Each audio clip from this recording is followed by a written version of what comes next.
It now has 4 parts, and they are these. First of all, people should know what's happening around them.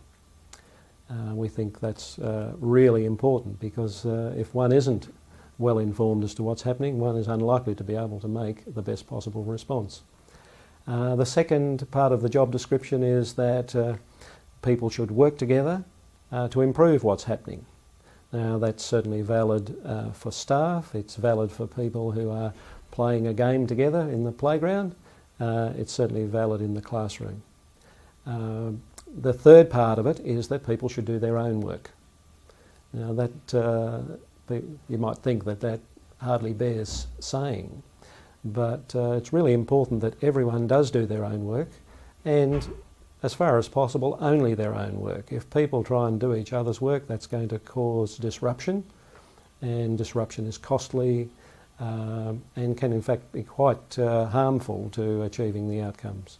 So we're very keen for everyone, whether it's a kinder child or a visitor, or the principal or the groundsman, to do their own work.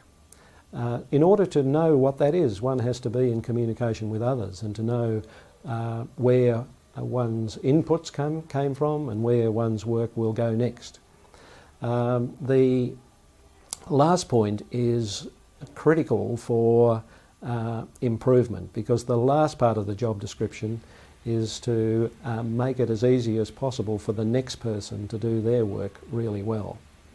And so in a sort of business sense, we have the notion of customer as the next person who's involved in our work. 2 boys had had a disagreement, and the other 2 had come along and joined in on the side of one. I talked to them about what was their job at recess time. And we do a lot of talking to children about what is your job in this particular situation. And they were a bit uncertain about that to start with, but we agreed that their job was to have a good time and to make it easy for other people to have a good time. And so we then went through the job description. Who knew what was happening? Well, only the first 2 boys, the boys that were actually having the disagreement. They were the only 2 that knew what was happening.